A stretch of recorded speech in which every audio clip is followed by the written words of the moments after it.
नमस्कार दोस्तों, आज की कहानी है पश्चाताप। कहानी पसंद आए तो कहानी को लाइक और चैनल को सब्सक्राइब जरूर करें। अंजलि अपने रूम में बेड पर दोनों हाथों से अपना मुंह ढककर दुखी मन से किसी सोच में डूबी हुई थी कि तभी उसकी सास सुमन जी उसके पास आकर गुस्से में बोली, तू ऐसे बेड पर बैठी हुई क्या सोच रही है? देखा नहीं रात के 10 बज गए हैं, अभी तक खाना नहीं बना है। आज घर के सभी लोगों को भूखा रखने का इरादा है क्या? घर में सब खाने का इंतजार कर रहे हैं और तुम आराम से बैठी हो।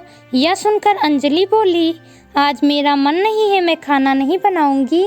सुमन जी बोली, क्यों, तुम्हारे मन को क्या हुआ? सुबह तो अच्छी भली ऑफिस गई थी, फिर ऑफिस में ऐसा क्या हुआ जो तुम्हारा मन नहीं है?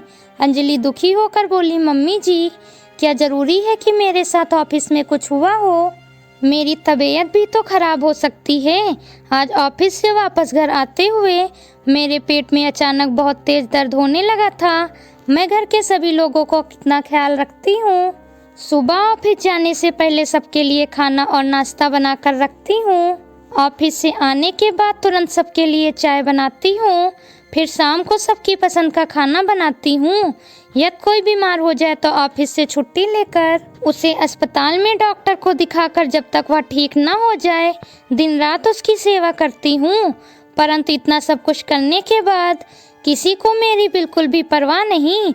आज ऑफिस से आने के बाद मेरा पेट दर्द हो रहा था।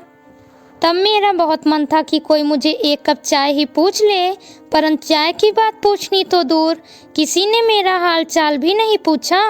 दीदी कॉलेज से आकर अपने कमरे में सो गई।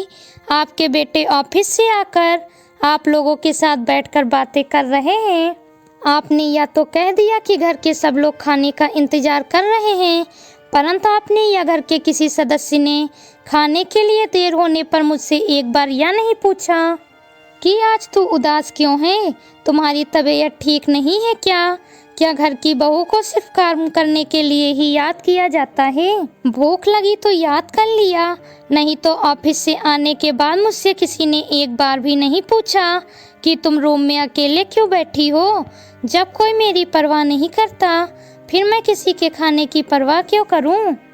अंजलि की बात सुनकर उसके ससुर और पति अमन भी कमरे में आ गए थे। उसके ससुर सुमन से बोले, बहू ठीक कह रही है। यदि हमें उसकी परवाह नहीं है तो वह हम सबकी परवाह क्यों करे? किसी ने उससे एक बार भी पूछा उसकी तबीयत कैसी है?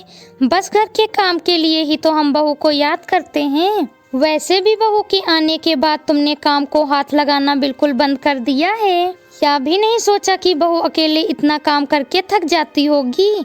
बहू जैसे कोई रोबोट है। तुम अपना वक्त भूल गई जब मम्मी तुम्हारे साथ घर का सारा काम करवाती थी। यदि किसी दिन वो काम न करती, तुम खाना देते वक्त काम न करने के लिए कितनी बातें सुना देती थी।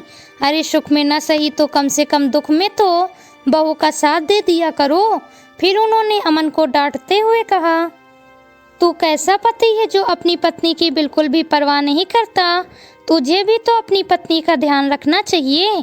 पापा की बातें सुनकर अमन अंजलि से बोला, सॉरी, मैं आगे से तुम्हारा पूरा ध्यान रखूंगा। पति की बात सुनकर सुमन जी भी शर्मिंदा हो गई थी। वह अंजलि से बोली, अभी अमन से कहकर डॉक्टर को बुलवाती हूँ और तुम आराम करो, खाना मैं बना लूंगी। सास की बातें सुनकर अंजलि के चेहरे पर मुस्कान आ गई थी कि देर से ही सही, आखिर मेरी भी तकलीफ सभी को समझ में आई।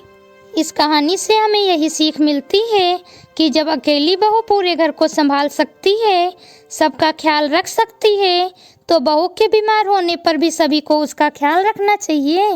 Please subscribe channel.